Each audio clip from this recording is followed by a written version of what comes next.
men and women of culture, welcome back to the channel. It's your boy Senzu. We are back at it again, and we are back with another video. And in today's video, we're going to talk about a game that's coming out in a period of time where gaming is taking a very awkward peak. So this game kind of serves as a bridge towards going into the more in-depth AAA-esque type of games or style of games that people are looking forward to.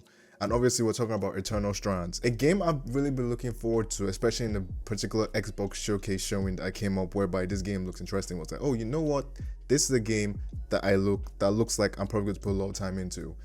And I'm just grateful that it's not a very long game. So it's a game that's very succinct, type of games I like, especially you guys knowing me fully well what I think about open world games, but that's beside the point. So without further ado, make sure to like the video, comment and subscribe, share the video if you can. All the links to all my social media channels will be in the description box down below.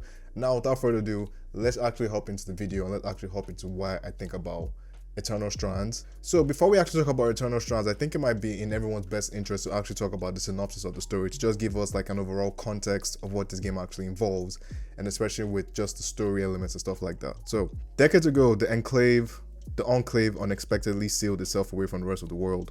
A once powerful center of magical wonders now lies dormant. After finding a way through the believed to be impenetrable barrier, a band of weavers, powerful magic users who blend sword and sorcery to devastating effects, must peel back the mysteries of this lost land. Play as Bryn, a young but fearless weaver determined to recover her people's cultural home in this third-person action-adventure game. Armed with powerful magical abilities and an arsenal of magical weapons, face enemies that range from humanoid constructs to towering beasts.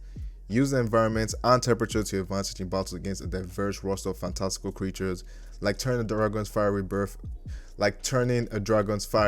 against ice-covered minions. Climb every surface and use arcane skills to create new paths. Explore the world in the pursuit of the Enclave's lost mysteries and challenge giant titans on your journey. A realm of mystery, opportunity, danger, and wonder. The Enclave awaits. Now, especially from the story, you can clearly tell there's been a lot of inspiration from certain elements of games, like maybe a Shadow of Colossus, or maybe similar to like a Tears of the Kingdom or a Zelda game. And whereas this game does a lot of things well, I think the biggest strength of this game has to be in its simplicity and has to be in certain elements to take it from certain big titles. So similar to what I said, it's similar to like it's more like a Shadows of the Colossus meets Immortals Phoenix Rising meets Monster Hunter, but it's not exactly a Zelda game. So say for example, a Breath of the Wild beats this game in terms of overall manipulation of the world, but this game definitely has certain elements with how you have magical abilities with using fire, ice, and gravity to actually just, manipulate the world and actually do some cool things while fighting against big massive bosses.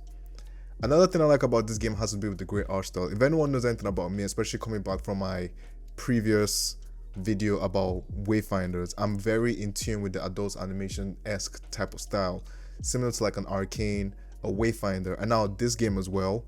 There's just something about certain animated art styles when it comes like just animating characters in this very realistic-esque way, but isn't realistic as well. It's good, and it's like it's something that I think everyone should look forward to, especially if you're really into that art style. Now, something I really pay attention to when it comes to games of this nature, just games in general, especially following the latest launches of certain PC ports like your Final Fantasy VII Rebirth and Spider-Man 2. PC gaming is in a bit of a hit or miss with certain elements of releases, but a good thing I can say about this game is the PC performance has been spectacular. I'm able to run this game at least 60 frames per second on my 4070 PC with everything set to high, no DLSS put on. I don't think I have ray tracing on or shadows on, but besides that, it scales effectively very well, and I don't think this game will give anyone a trouble when it comes to like PC performance. You do have the occasional stutters every now and then because of certain, you're fighting against this massive boss and using a lot of magical elements. So clearly there's going to be some level of stutter, but it's not bad at all. It's not up to the level of the likes of the new releases I've been talking about. Now, what this game does effectively well, it does effectively well. And what this game doesn't do well, it doesn't do well. Which is typically like a very plain old review or plain old comment about certain games. But the greatest thing about this game has to do with its main bosses. Every single boss in this game is a spectacle to behold, and the mechanics in this game make it similar to a Tears of the Kingdom.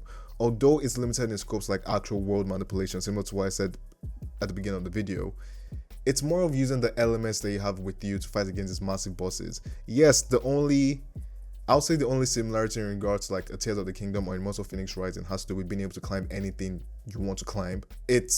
I think that's where it stops at, because you have certain elements. So you have fire, ice, gravity, and you use these elements and combination of these elements to actually, like, fight against the enemies you're fighting, the titans you're fighting, which are massive beasts. And you just think of, okay, how exactly can I beat this guy? What do I have to do to actually beat this battle? And how easy is it for me to succeed? So yeah, that's something really looking forward to. And then also, the game is very simple in its upgrade and its mechanics. It's very simple. The overall systems don't make it complex and don't make it complicated for anyone to get into. It's something that anyone can hop in and be like, okay, I want to improve this particular stat for this particular weapon. I want to make myself way more sturdy against ice, way more sturdy against fire, just beefier in general with just armor and stuff like that. It's very simple, it's very straightforward, which I compliment, which is a very big compliment coming from me. And it being the debut game of Yellow Brick Games, which is the developer of this game, they've obviously done another good thing, which is it's not an open world game. It's split into 7 different areas, which are split into 7 different hubs. So it's more like a semi-open world hub area-esque game. The exploration in this game, you get good things from exploring, but exploration isn't really a key driving force when it comes to how this game operates. It's not go over there to see what you can do, but it does reward you to some extent with just going actual path you're meant to go into. Now, when it comes to certain things I might have a gripe with, or not exactly, kind of like, okay, let's put it this way. There's certain things about this game that are, could be polished, could be worked on. Something, for example, would be there's a lot of potential to flesh out more features like the semi-open world activities and just even fun puzzle-esque events using powers. It's obviously a debut game, so I'm not going to put anything against this game for just being simple and just being, hey, we're good at this. We could do this, but that would be scope creep, so we're not going to do that. So I think something that would be great would be actually putting in these puzzle-like elements, like similar to like a Tears of the Kingdom, similar to like a Breath of the Wild, whereby you have abilities that you can use to manipulate certain aspects of the world to actually do like these great puzzles. And I felt like that was like a very easy dub to actually get, but unfortunately, I'm guessing that was out of the scope of this game, so there is that. I hate the overworld enemies. They are annoying as hell. They are very annoying. I don't like them, and it's very repetitive when dealing with this particular type of enemies, like your beasts and like your humanoid elements, like robots. They're all over the place. It's like, okay, you're here and then you're not there, and then you're here and you're not there. It's whatever. So in terms of Eternal Strand, in terms of what I think about this game, and in terms of whether you should get into this game, it's a Game Pass game. It's a Game Pass debut game. It's a Game Pass Day 1 game. I keep on saying Game Pass because I think this is a very easy way for you to actually get into this game. It doesn't take anything for you to actually play this. It doesn't take anything for you to actually learn the mechanics, get into this.